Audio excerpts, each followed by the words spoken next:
All right, so we are on question number 5, and question number 5 is, what is the law and what purpose did God have for it? Okay, and so question number 5 really is going to be setting up the next question, question number 6.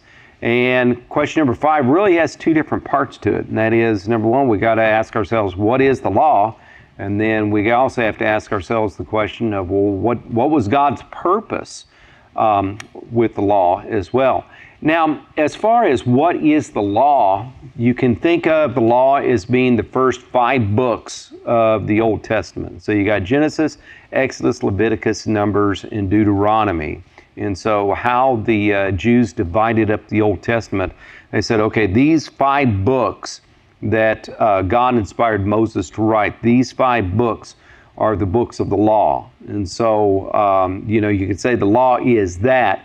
But the law is much more than just simply the first 5 books of the Bible. And if you really want to think about it, the law is really the conditions of the covenant that God made with Israel. Okay? And so when you stop and think about that for a second, you've got God making covenants all throughout the Old Testament. God made a covenant with Noah, as far as he wasn't going to destroy the world with water anymore. He made a covenant with Abraham. He made a covenant with David. And so, we've got several different covenants in the Old Testament. And one of those covenants that we've got is the covenant that God made with the nation of Israel. Now, a covenant is like an agreement. It's not just simply an agreement. It carried a little bit of weight to it as well. And so you can think of it as kind of like a contractual agreement, but you can't really think of it more like a contract like in today's time. In those times, it really wasn't, as far as fiscal penalties or anything that was attached if you broke it.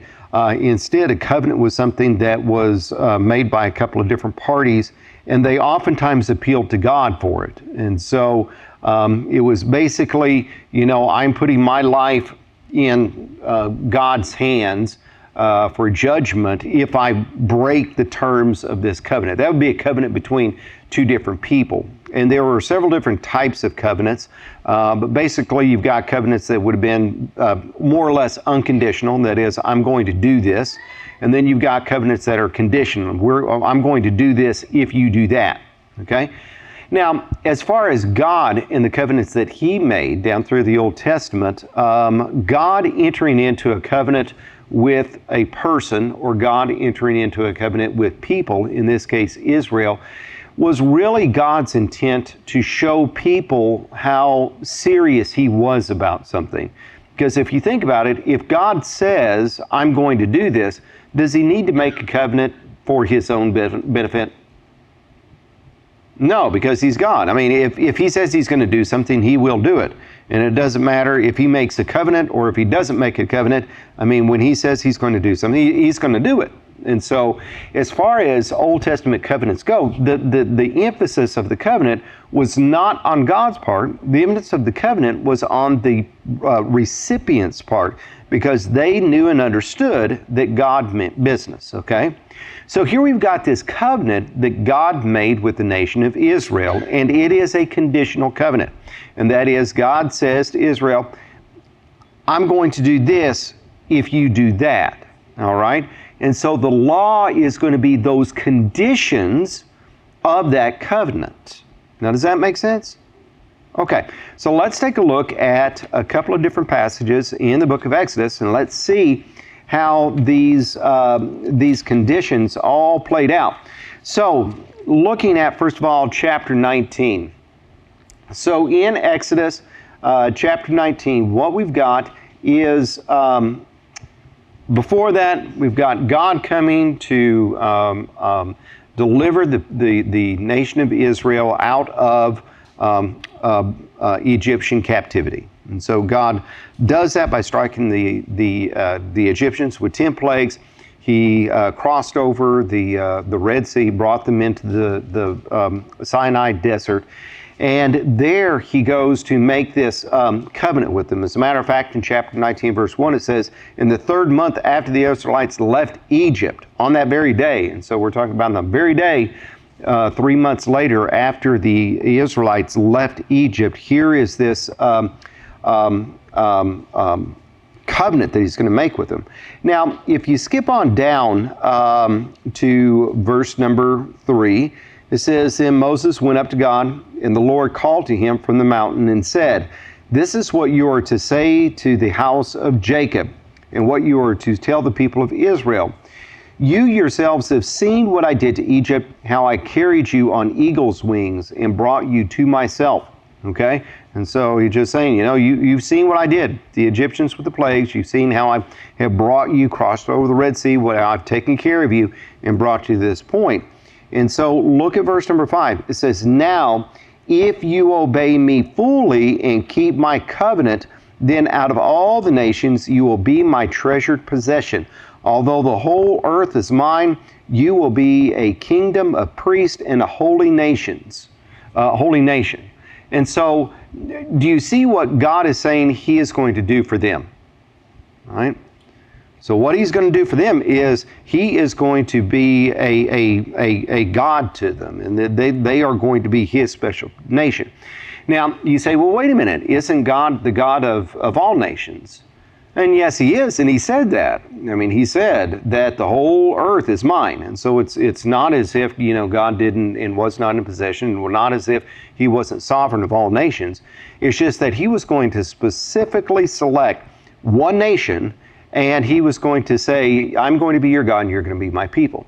Now, we may not understand the significance of that, because we don't really quite get it in this day and time.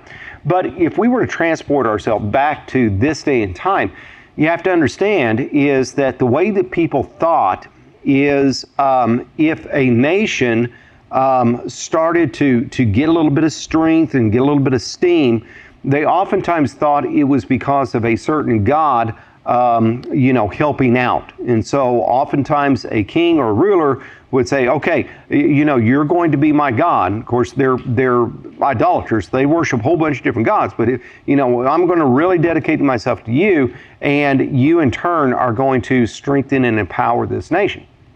I mean, that's what the majority of the nations around that day and time thought. And so you can see that what God is trying to do is He is trying to work with the world, is to say, okay, if this is the little game that you want to play, then I'm going to select a nation, and I'm going to be their God, and they're going to be my people. And the intent that God wanted was that if they would be obedient to Him, to the terms of this covenant, that He was going to bless them, and that they were going to be a mighty nation. And so by being a mighty nation, can't you see how God's glory would be broadcast around all the peoples of the world at that time? But at the same time, God also said, but if you disobey me, there's going to be curses as well, because there's a responsibility there, and if they're not going to be responsible, then there's going to be some fault at stake. Okay? And so here you got this covenant. All right, now what happens is that Moses went back. In verse number 7, he talked to all the elders of the people and set them before all the words the Lord had commanded him to speak. And so this is just what God told him earlier. And so notice in verse number 8, it says, the people all responded together, we will do everything the Lord has said. So Moses brought their answer back to God, or to the Lord. So here's the Lord, I'm going to make the Israelites my people. They need to do what I tell them to do. I'm going to make this covenant with them. Moses tells the people says, yep. People say, okay, one voice. And so Moses goes back and tells the Lord this. Okay, so what we see is the next day, Moses consecrates all the people. He sets out boundaries around the mountain. People aren't supposed to go there. Animals aren't supposed to go there. What we see is the Lord descends on the mountain in a thick black smoke. It is a very terrifying scene. We see that in chapter 20, the Lord speaks these words. That's what it says in verse number 1, isn't it? Verse number 1, and God spoke these words.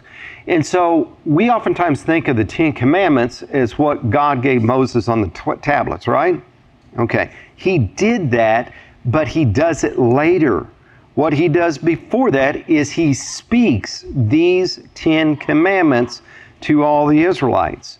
And the Israelites, when they hear these 10 commandments and they see the sight and everything that is going on, that the people saw the thunder, lightning, heard the trumpet, and the mountain smoke, and they trembled in fear. This is in verse number 18 of chapter 20.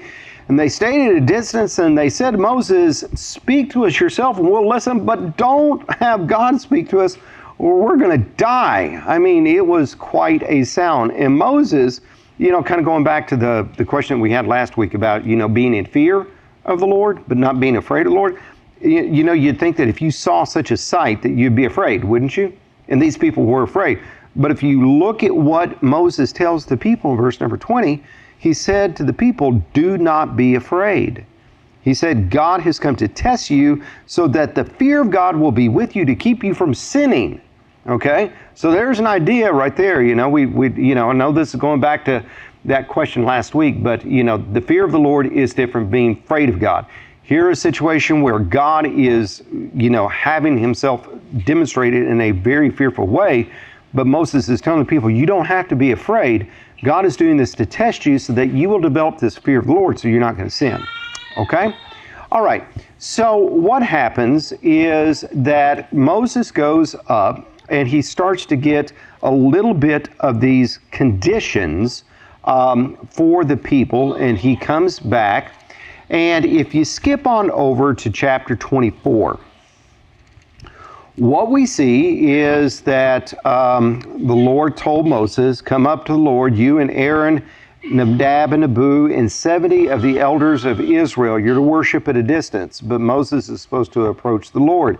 But the others must not come near, and the people must not come up with him. And so Moses went and told the people all of the Lord's words and laws, and everyone responded with one voice. Everything the Lord has said we will do.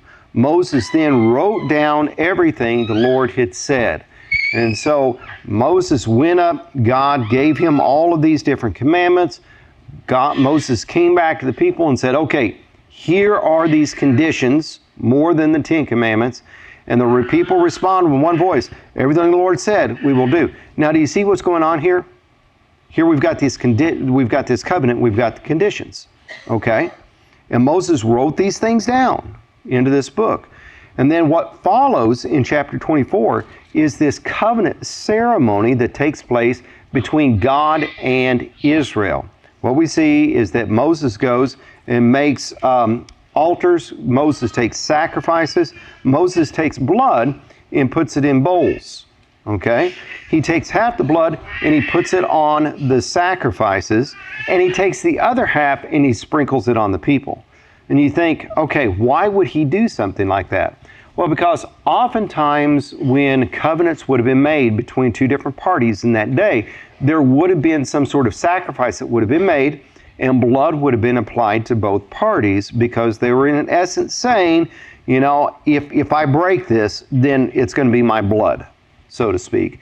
And so here is this covenant that God is making with Israel, and God is taking his responsibility with sacrifices, and the people are taking their responsibility with being sprinkled with blood. Okay?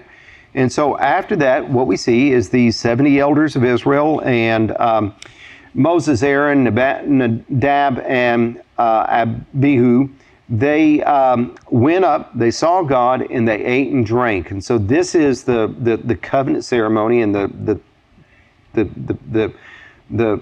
fellowship dinner, I guess you could say, that took place with all of that. Okay?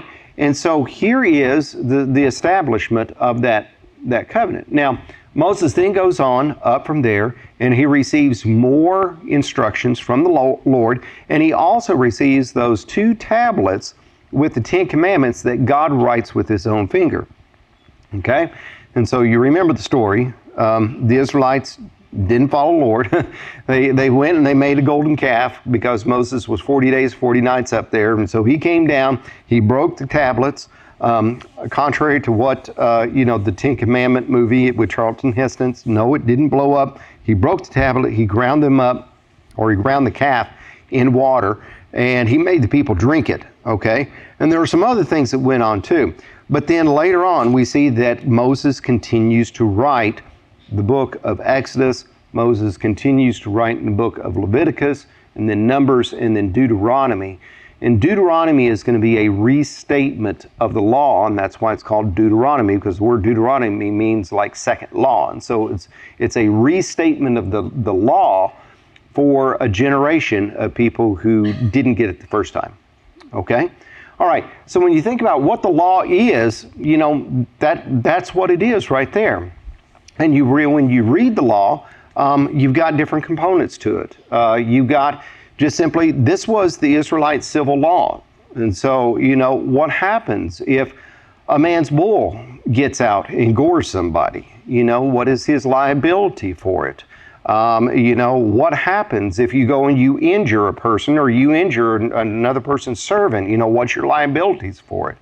And so you've got the civil law that's there. And if you think about it, here is a group of people that really were not a nation before that, because they were in captivity in Egypt. And so as they're coming out, there's going to have to be some structure that's there. And so here's the civil structure. There's going to be civil structure as far as what the priests do and everything like that. But in addition to that, you've got moral aspects of the law.